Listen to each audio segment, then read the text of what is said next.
There is a very important thing we ignored so far, and that thing is validation. Right now we kinda have none of that, and that means it's very easy to send broken requests to the server and mess up with the data storage. A good place to begin with is the server. Validating requests on the API side is the most important. It's not that bad to be less user-friendly and show weird errors on the client if we make sure that the data we actually process and save is valid. NestJs has a built-in validation mechanism. To use it, we need to install two packages, Class Validator and Class Transformer. And yes, we do need the second package, even if we're not planning to use transformations. Then, we just create a validation pipe and register it as a global pipe. Now let's try to add validation to the createBarber endpoint. In order to do this, we just need to update the DTO. First, the pipe is gonna need some information about its fields. And remember, interfaces are TypeScript-only concepts, and this thing is not gonna exist after the code is compiled into JavaScript. So we need to use class instead. And then we need to decorate the fields so that the pipe knows what to check for. For example, we need our name to be a string and not empty.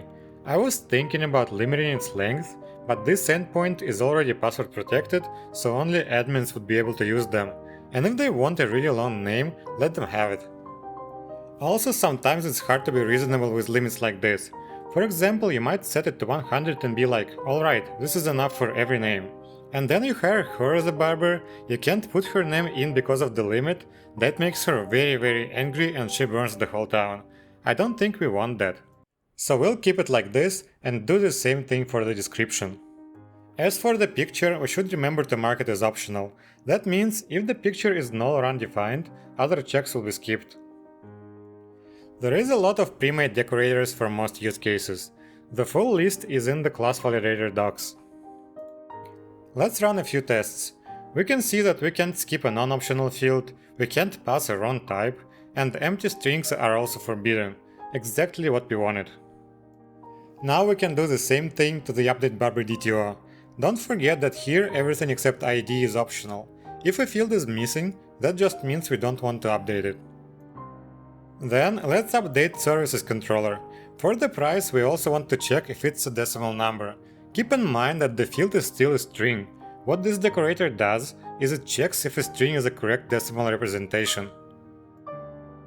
Auth component validation is pretty simple. We just expect non-empty strings. And finally, the appointments controller. There's not gonna be anything new here. You know what I just realized? For some reason I completely forgot to put anything about the customer in the appointment model. That's kinda weird. We need at least a name and a phone number. Let's try to remember it this time and get back to it after we're done with the validation. But now, let's go to the admin project. The first thing that I noticed here is that somehow we broke the layout. The problem is that by default browsers don't include borders and paddings when you set the size. That often leads to strange behavior, especially if you use %. And I don't think that I remember seeing it being useful ever. So a common practice is to set box sizing property to border box for all elements. Now let's try to add a new barber without setting any values. As expected, we get an error in response from the server, but we also need to tell a user that the form is filled wrong.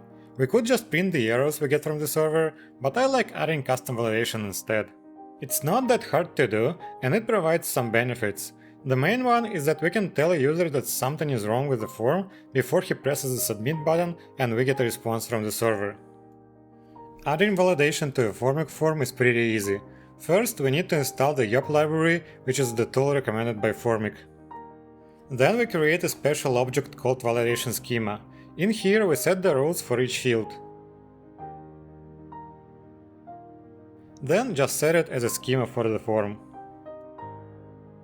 After that, we need to update our custom text field component, since we didn't think about showing errors when we made it. All we need to do is to display the error if the field has been touched and if there is an error. Fortunately, Formik gives us all the data. I'll also make a separate component for an error message. Last thing I want to do here is to go back to the barbers list on successful creation. We'll use the mutate async method here instead of just mutate. The weird thing is that both these methods are async, But this one will actually return the request result and throw an error if something bad happens. And that's it. Now the form will be validated on every update, the error messages will be shown, and if there are any errors, it won't let you submit. With this knowledge, we can add validation everywhere. First, we'll update our custom inputs so they show errors.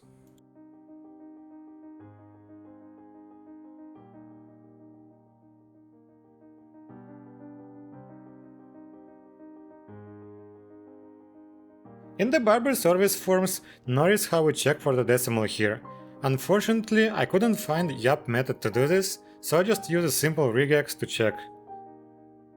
Then we just do the same thing to all other forms.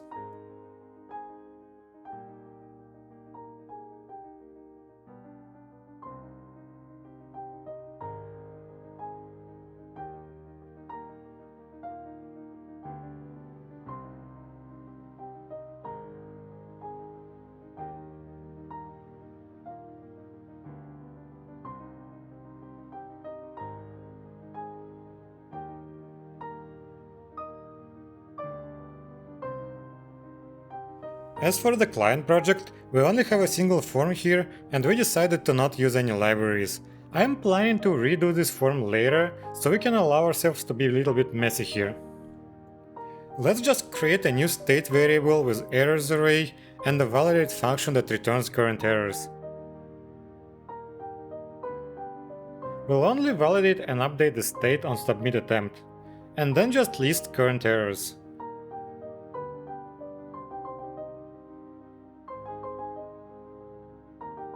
It's not perfect, but it will do for now.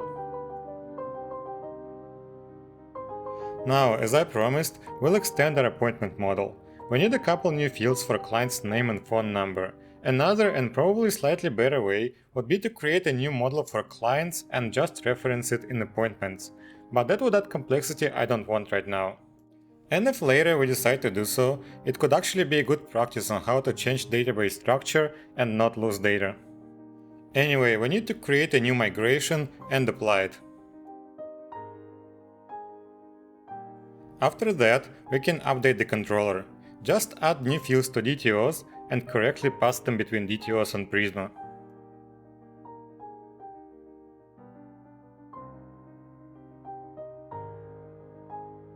Now, if we try to add an appointment the old way, it's already gonna throw an error about missing fields.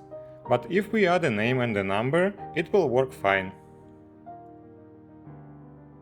To show these new fields in the admin panel, we just need to update the DTO and the model, and then we can add a new column to the table.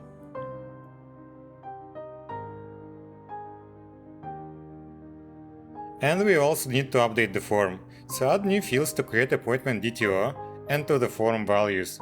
Don't forget about validation.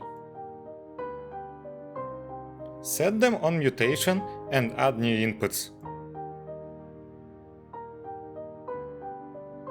And that's it. I guess it's a good example of how easy things become once you've set everything up.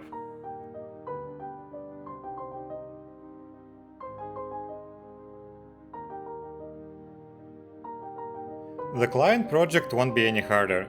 Add new fields to DTOs, new state variables, new validation checks, and new input fields.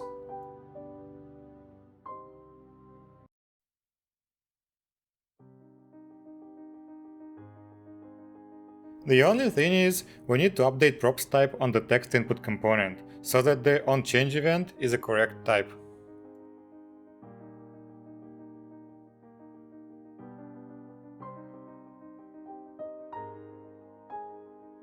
And that's it, now we can finally tell who's coming for that haircut. And that's also it for this video. Thank you for watching and I hope I'll see you in the next one.